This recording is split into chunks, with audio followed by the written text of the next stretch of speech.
তোমাকে আমি কঠিন ভাবে বলে যাচ্ছি, তুমি বক্তব্যের সাথে মুনাফিকি করো না। এখান থেকে উঠার আগে মোবাইলে যত মেয়ের নাম্বার আছে তুমি কেটে দিয়ে উঠবা। জিন্দগিতে কোনোদিন কোনো মেয়ের সাথে গল্প করো না। তোমার সাথে এ অংশে আমার জরুরি কথা আছে, তুমি একটু ধৈর্য ধারণ করো, একটু সামান্য একটু থামো। তোমার সাথে আমার আরো জরুরি কয়েকটি কথা আছে।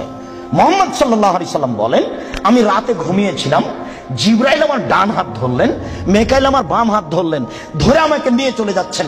যেতে যেতে দেখি অনেক মানুষ আসাদু সাইনতে খাপান, ফুলে ফেঁপে বিশাল বিশাল আকৃতি ধারণ করে আছে। 50 হাত 100 হাত উঁচু উঁচু হয়ে আছে। অন্তানাহু রিহান, দুর্গন্ধে টিকা যায় না, এত গন্ধ। কান্নাহুল মারাহিজ, মনে হচ্ছে যেন তারা গ্রামের টয়লেট, মনে হচ্ছে যেন তারা গণশৌচাগার, মনে হচ্ছে যেন তারা গ্রামের টয়লেট, মনে হচ্ছে যেন তারা গ্রামের শৌচাগার। যেই শৌচাগার টয়লেট পরিষ্কার করা হয় না, গণশৌচাগার, গন্ধে টিকা যায় না, বিশাল বিশাল রূপ ধারণ করে আছে। আমি বললাম, জিবরাইল মানা হলাই, কি এরা কে? জিবরাইল, এরা কারা? ছি ছি ছি ছি, এরা কারা? এতক্ষণে গন্ধ, এতক্ষণে ফুলে আছে। তখন জিবরাইল বললেন, অহমদ জোনাতা সাওয়ানি, এরা হলো ব্যভিচার, ব্যভিচারী। বলো যুবক, মোটা মোটা হয়ে ফুলে আছে, খুব গন্ধ, এরা কারা? ব্যভিচার, ব্যভিচারী। তুমি সাবধান থাকো, তুমি একটু অপেক্ষা করো। শুনুন, আল্লাহ নবী বলছেন যে আমার ডান হাত জিবরাইল ধরলেন, বাম হাত মিকাইল ধরলেন, ধরে নিয়ে চলে যাচ্ছেন।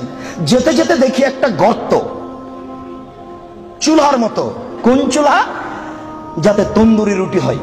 তন্দুরি রুটি চুলা দেখেছেন? ভিতরে রুটি দিয়ে সিদ্ধ হলে বের করে নেওয়া হয়, এরকম চুলা। তার ভিতরে দেখি ধাঁধা ধাঁধা ধাঁধা করে আগুন জ্বলছে। ইরতাফাও ইরতাফাও, আগুন যখন জোরে জ্বলে উঠছে তখন ওর ভিতরে যা কিছু আছে সব উপরে চলে যাচ্ছে। খামেদাত রাজাউ ফিহা, আর যখন আগুনটা কমে আসছে তখন সব নিচের দিকে চলে যাচ্ছে। ফিহারে জালুন অমিসাউন ওরাতন, তাতে দেখি পুরুষ এবং নারী জমা ধরে আছে উলঙ্গ অবস্থায়, পরনে কাপড় নেই কারো, এভাবে জমা ধরে আছে উলঙ্গ অবস্থায়। আগুন যখন জোরে জ্বলে উঠছে, দাদা দাদা দাদা করে উপরে চলে যাচ্ছে, আবার যখন আগুন কমে যাচ্ছে তখন নিচের দিকে চলে যাচ্ছে। আর উপরে উঠলে মনে হচ্ছে যেন বের হয়ে পড়ে যাবে। দেখি সেখানে পুরুষ এবং নারী উলঙ্গ অবস্থায় জ্বলছে। আমি বললাম, জিবরাইল মানাউলা, এরা কারা? তখন জিবরাইল বললেন, অহমদ জনাত, তারা হলো ব্যভিচার, ব্যভিচারী। আল্লাহ নবী বলেছেন, যেসব মহিলারা জেনায় লিপ্ত হবে ওদের লজ্জা স্থানের গন্ধে জাহান্নামীরা জাহান্নামে টিকতে পারবে না। যেসব মহিলারা জেনায় লিপ্ত হবে ওদের লজ্জা স্থানের গন্ধে জাহান্নামীরা জাহান্নামে টিকতে পারবে না। যেসব মহিলারা জেনায় লিপ্ত হবে ওদের লজ্জা স্থানের গন্ধে জাহান্নামীরা জাহান্নামে টিকতে পারবে না। মুহাম্মদ সাল্লাল্লাহু আলাইহি সাল্লাম বলেছেন। শুনুন সম্মানিত দিনী ভাই, আবু হুরায়রা রাদিয়াল্লাহু তাআলা আনহু বলেন, রাসূল সাল্লাল্লাহু আলাইহি সাল্লাম বলেছেন, আল বিকরু বিল বিকরি জিলদু ওয়া তাগরিবু সানা। অবিবাহিত ছেলে যদি জেনায় লিপ্ত হয় তাহলে তাকে 100 লাঠি পিটিয়ে এলাকা থেকে 1 বছরের জন্য তাড়িয়ে দিতে হবে। তিনি বলেন, আসফাইরু বিসাইবর রাজম, বিবাহিত পুরুষ নারী যদি জেনায় লিপ্ত হয় তাহলে তাকে ইট ঢেল পাথর দিয়ে মেরে মেরে মেরে ফেলতে হবে।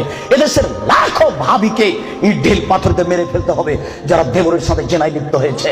এদেশের লাখো দুলাভাইকে ইট ঢেল পাথর দিয়ে মেরে ফেলতে হবে যারা সেলিকার সাথে জেনায় লিপ্ত হয়েছে।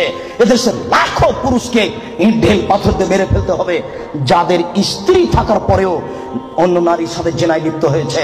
এদেশের লাখো নারী বেহায়া, বেশরমা, লজ্জাহীনা নারী যারা স্বামী বাড়িতে থাকার পরেও অন্য পুরুষের সামনে নিজের পরনের কাপড় খুলে উলঙ্গ অবস্থায় জেনায় লিপ্ত হয়। শুনুন, এদের ইট ঢেল পাথর দিয়ে মেরে মেরে মেরে ফেলতে হবে, এদের বাঁচার কোনো পথ নেই।